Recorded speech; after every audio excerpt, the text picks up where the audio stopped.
Welcome to Demon Talk. I'm here with Ian Hink, Hi. Patrick Morales, Hail. and Justin Spear.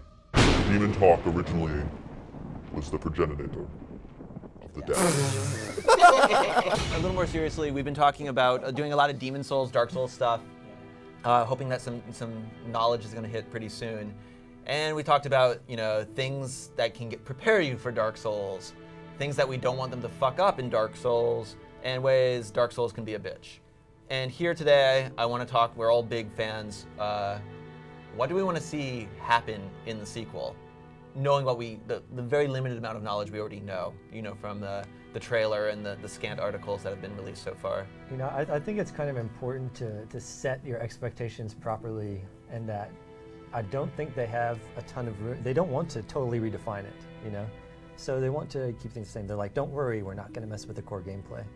So if you want the game to dramatically change, then this is not the place for that. Just forget about that and focus on what can they do, subtle refinements, what's work that they can make better, stuff like that, Well, actually going back off the original Demon Talk, we talked a lot about archery because we didn't know what was happening, and archery ended up being very similar to Demon Souls, but we were hoping maybe it'd be more viable in a different sense. And if anything, Dark Souls made archery way less viable. They made it less exploitable. We were talking about the sticky compound bow. The S rank dex was god tier. Poison arrows still do some things with that. But I would say now it's more like I hate to use like a lot of MMO stuff, but it is kind of like for pulling or kiting and stuff like that. Yeah, it's not really a combat. You're not going to end enemies' lives with two well-placed arrows anymore. And like I used to snipe that Grim Reaper in 4-2?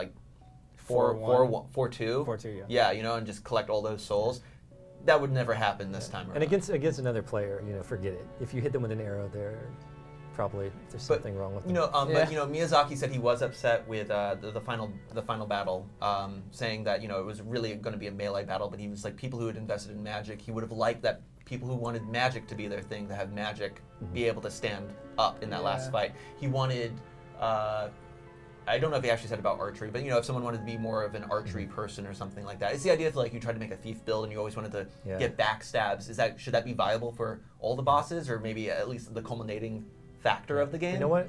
I think the thing in the first Demon Talk I kind of mentioned, I kind of wish there was kind of one more blended combat where the archery or the spells, it's just another way to engage your enemy, and you can kind of do all of it at once, rather than, okay, I guess I'll archery these guys, they don't see me. The only game that I think did that and the pretty well magic, I was think it can work Dragon's in PvP. Dogma. Sorry. I Dragon's got Dogma. that pretty well. Dragon's Dogma was awesome combat. That was the only game I ever love switched the combat. between like archery-based ranged and my daggers and stuff. Yeah, it was good. You can shoot while you're moving. You can ready arrows Dark quickly. Souls, I think I only They used travel the quickly. bow for like cheesing things, or like That's essentially it. getting like I got a the decent Drake bow. sword, obviously, and then like I never tried it, but apparently in the DLC you can like cheese Manus. Well, I think sniped some things in Darktown.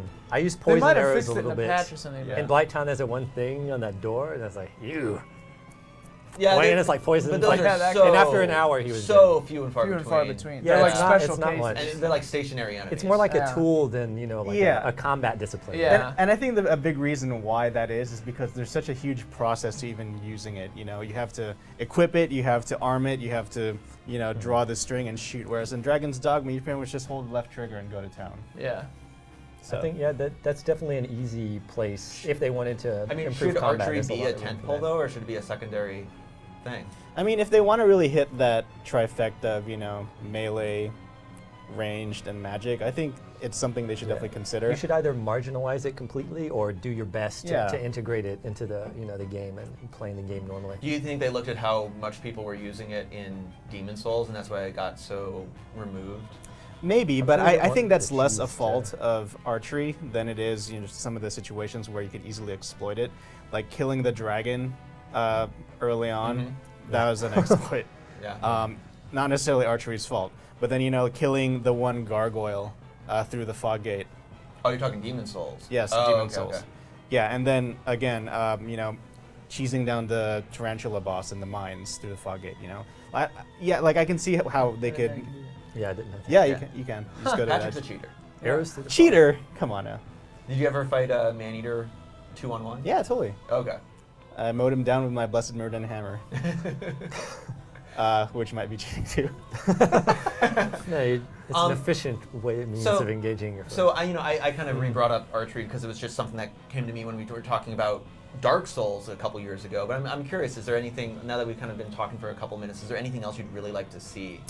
I mean, just going through all the scripts in terms of, reviewing all the things that people like about Dark Souls, things that they don't. Definitely the one thing is that I like how there's always an element of mischief in the game. I feel like the game is always trying to confound players in unexpected ways, and I hope that they could find more ways to do that. Dark Souls brought a lot of cool examples to the table, in terms of the darkness in Tomb of the Giants, or, something like Blighttown, which has a constantly oppressive energy to it, where you feel like there's just danger at every turn. I would like them to see, and of course, Crystal Caverns with the invisible floor, that was cool too, where you can, pick out little hints in the environment. I hope that they could figure out other neat ways of tricking people without it coming off as a gimmick. Or an escalation. Exactly. Because, we fully admit, I cheated like a motherfucker to get the Ornstein and Smaug capture for this, some of the lists that we were doing. And we put on the PC trainer, and I think I was called what they are. I was a content tourist. Okay. We put on infinite health, stamina, and one-hit kills. I got from the beginning of the game to those dudes in like an hour and 15 minutes, and I could have probably done it even faster. That's what Dark Souls 2 will be like. No, It's more accessible. Yeah, more accessible. But evaluating the Ornstein and Smaug fight again, I mean, the place where I will freely admit, pre-release, I was stuck at that spot for 7 hours. Yeah. Okay, Felt multiple attempts. genuine anguish. Yeah. Yes. Yeah. Like, oh my god. But unlike, we talked about the man-eater and the gargoyles, and to a lesser extent, I think it's not exactly the same case. The Taurus demon, or no, Capra demon with the dogs. That's more about environment as well. But here's the thing: is Dark Souls 2 just going to be like, no, you fight 3 bosses at once? Is that really what we'd want?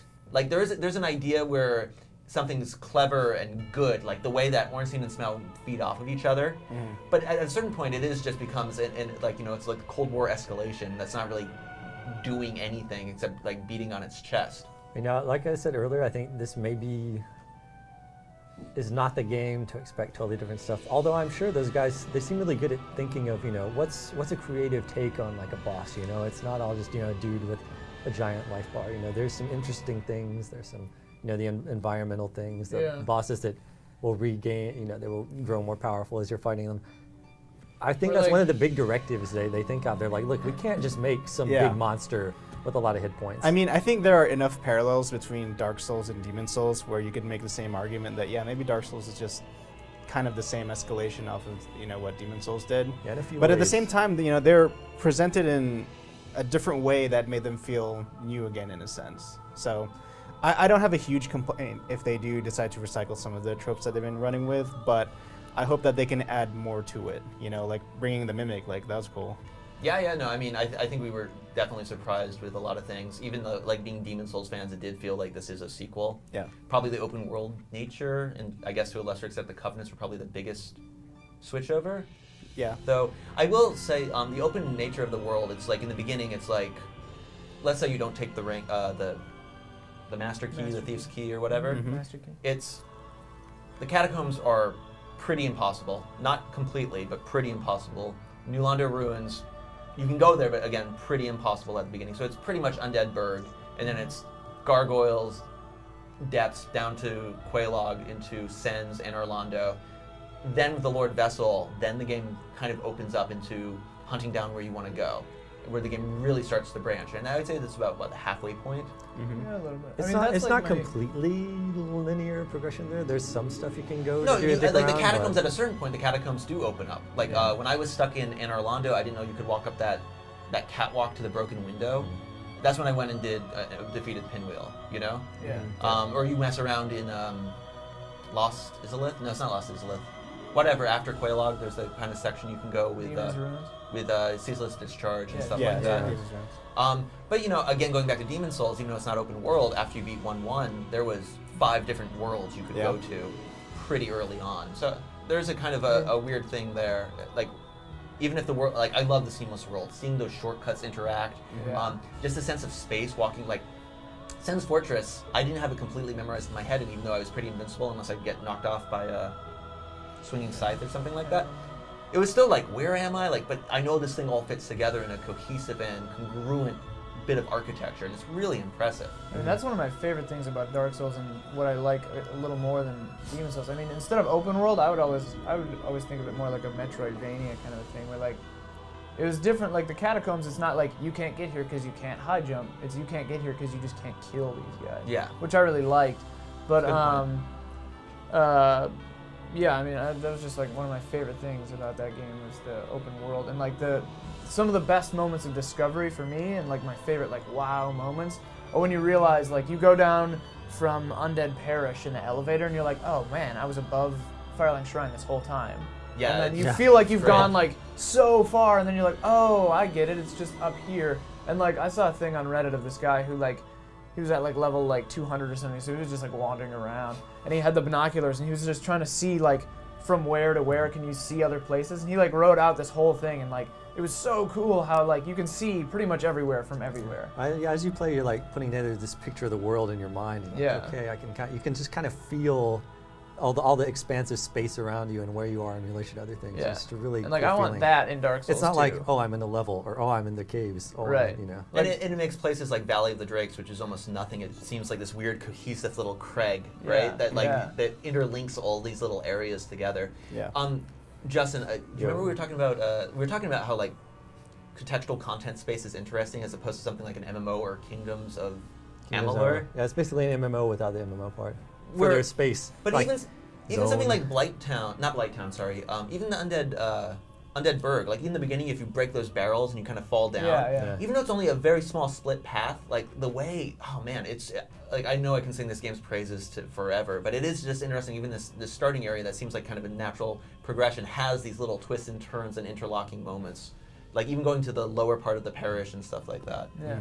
Or like backtracking at the right time. Like the first time I played through the game, I didn't even meet Koth, like at all. I think that would be true for Most people, 99% yeah. of people. And I was like, oh, okay. And then like I went through and I'm like, oh, I effectively didn't meet like the other major part of this plot just because I didn't go back at the right truth time. was hidden from my eyes. Yeah.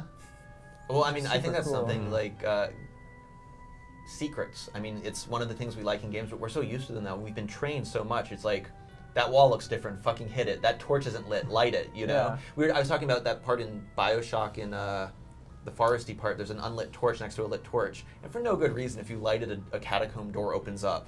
Because we're just trained to do this sort of things in video games. Bioshock 2? Or you're like, which way's Bioshock forward? 1. Okay, Oh. I'm gonna go the other way. There's probably a little treasure chest Go or left. something. Yeah.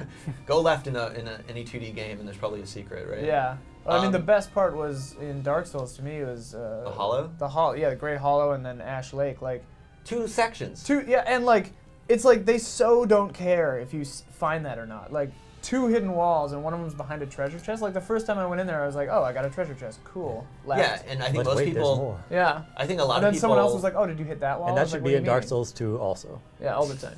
Kind of turned into a stroke No, fest. but I It's think- hard, it's hard not to go down that way. the oak or the Great Hollow, I think is an interesting because I think a lot of people found. I feel like most people, even without looking online, could probably make their way back to the Undead Asylum. Yeah. Not everyone, but a lot of people. And the peculiar doll opening up the painted world, Yeah. which I love that Painted section World is too. amazing. But they're probably like, oh, this is kind of like the hidden little area for me. But no, there's actually 2 other areas for those like willing to look. Just good secrets. I mean, even weird little mechanical things like what if your dexterity gets high enough, your offensive spells get cast Faster. quicker. Yeah. Like just these little tiny things that really echo out. I mean, that to me is the biggest thing that I want in Dark Souls 2, which is a certain kind of discipline on From Software's part. Like it takes a lot of guts, I guess, to put 2 whole areas behind 2 hidden walls that are not that obvious. Like the other one's behind a treasure chest. Like, I didn't think to hit that, you know. And like to me, that takes a lot of discipline. And like the Dex thing, like. You don't know that. Like, I've played the game for 200 hours, and I didn't know that it got cast faster if your dex got higher. Like, stuff like that where they just think about these things. Like, I hope it doesn't lose that. Well, I'm interested in that. Like, How much of the game's mechanics do you think should be obfuscated, and how much should be readily I'm interested apparent? in this. Yeah.